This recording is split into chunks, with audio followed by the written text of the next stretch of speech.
Hey, everyone. Hi, happy Memorial Day. And I hope that this Memorial Day weekend has been memorable for you.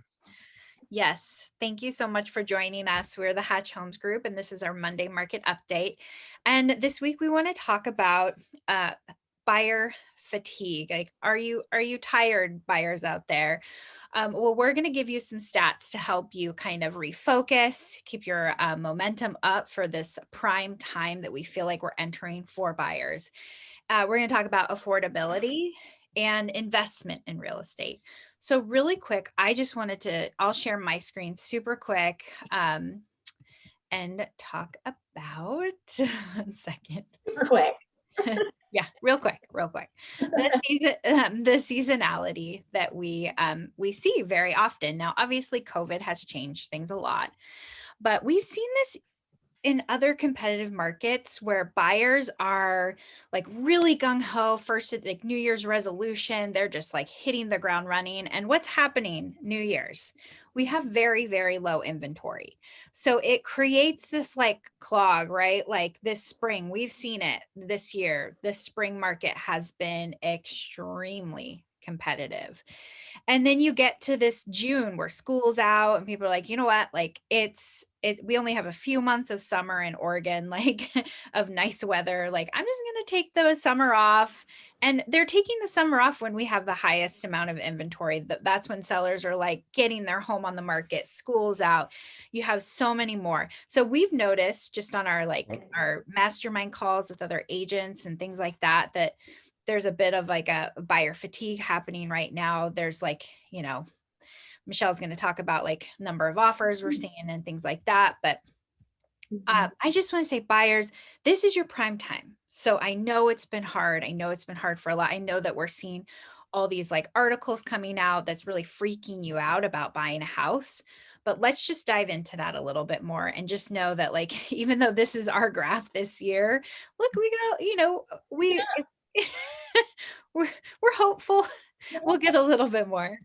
I think that that's important to look at, because just that I felt it, and I think we all can feel it, like just this slight uptick in inventory has kind of lessened the frenzy that we've been seeing. For instance, like most houses that are on the market, they're not getting like 25, 30 offers anymore. It's more like 4 to 5. It's still competitive, don't get us wrong, but it's not as pressurized, I'm feeling. And I think we just want to urge you buyers out there to not be scared of the headlines that you're seeing, and not to get too caught up in that, because with the right agent guidance, with the right strategy that we have and build with you, we can be really competitive, and we can feel a little sense of relief and get you where you need to be. Yeah, NAR came up with a prediction this week that there's actually millions of sellers that will come onto the market when COVID clears. As COVID clears and people get more confident, that they'll put their homes on the market. So there'll be more inventory from that. John, do you have a few graphs you're going to share? Sure. It's such an affordable time, even though it's like people are paying so much more over asking, the affordability factor is still there. Yeah, so this graph shows you it's a contradiction to prices. I'm going to wait. The homes are too expensive right now. This is the facts. Going back to 1990, a low point on the graph. If you see these green, this is less affordable. The lower this chart is, the least affordable.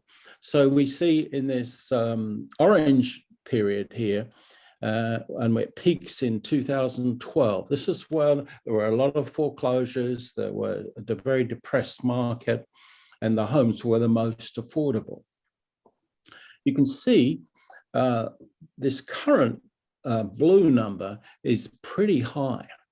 This means that because of low interest rates, because incomes have gone up, we have more affordable, and you look back at that history, that puts things in perspective. We don't have an affordability problem when you consider this overall picture.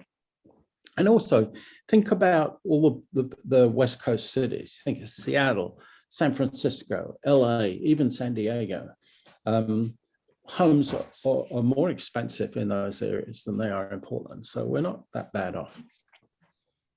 So that's the affordability point I wanted to make. And just an important point to make is also that urgency for buyers of taking advantage of the interest rates, because I do think that is one of the biggest key factors. I know it's hard for a lot of Portlanders who have seen prices gone up so substantially. That's why they feel like it's unaffordable, just because of our perspective of where they were, last year, 2 years ago, 10 years ago, 20 years ago. Some people are really like stuck in that mindset. So as soon as interest rates go up, that will really affect Portland's affordability in particular. Yeah. Yeah. There's still the long-term investment factor. Case in point, I think, Angela, you were going to talk about your clients from 2017. Yeah. So, we hark back to 2017 market a lot, just because that was a double digits year-over-year growth year for us in Portland. And, I had clients buying a very competitive market. They paid well over list price. That was spring of 2017, and took the house as is, 12 offers on the house, all the stuff we're seeing today. Well, so, there was that fear of, oh my gosh, did I overpay for this? And they actually came to me like about a year and a half later and were like, we're considering selling. And we looked at the market and I was like, okay, well, right now, just with the fees of selling and all that stuff, you're really, and with not having a short amount of time to even build equity, I was like, you might break even, right? You might break even if you try to sell within the first 2 years. So they were like, okay, great, like put their plans on hold. COVID happened. And then they reached out to me this year. We looked at the market, we created a strategy, we got their home for sale. We got, I think it was 18 offers on their house. But in 3 years of home ownership, they made $100,000. Yeah, it's amazing. So that, and we're talking to sellers like that. We're talking to our past clients like that right now a lot. And so that's why, our video last week of sellers wanting to sell for their equity cash out makes a lot of sense right now. Mm-hmm. But, I also, this is a little bit off, but there was an agent on Facebook today that said, how old were you when you bought your first house? And I was saying, I was 24 and I bought in the 2006 bubble, my first house, really low down. Yeah. And you know what? It was the best financial decision I've ever made. And that house, buying then and holding it through the bubble, through, just holding it through the pop, all that good stuff. It got me to my investment property, which got me to the house I'm in now, so Yes, man. I remember that house. Yeah. You guys helped me get into it. It's 24, a college student, Mm-hmm. Well, yeah. So John, you want to talk about this? Yeah. Oh, well, long-term investment. This is a study showed that the overwhelming feeling, and also when you analyze the different investment classes over the last 11 years, real estate's outperformed anything. Also, one little chart I wanted to show, which was is the amount of income spent by renters versus homeowners.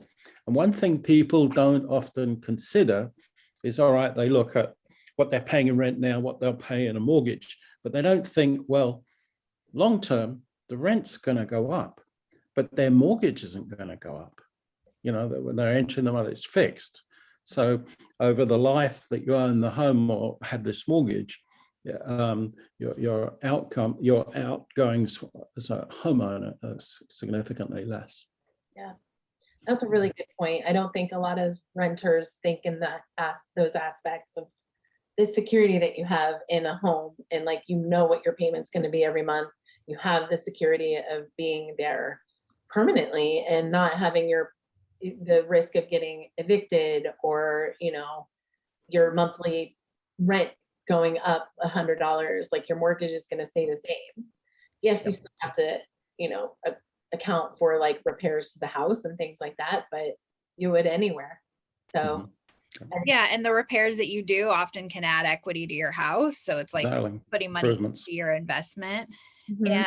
And you know, there's also some tax incentives and things like that. So and you know, like a lot of renters are like, well, I can never buy a house. I mean, I talk to so many people like that. It's like, if you can afford your rent, then you can find you know, you can find a way to partner up with somebody, a professional that's going to put you on a path to home ownership. It might not be immediate, but don't give up. Never, Like, never. ever. To Well, wrap up this nice Yeah. conversation, we want to say that, you know, our team can help you prepare no matter where you're at in this process. We can set up a free consultation with you to just really strategize and customize what you're looking for what your budget is.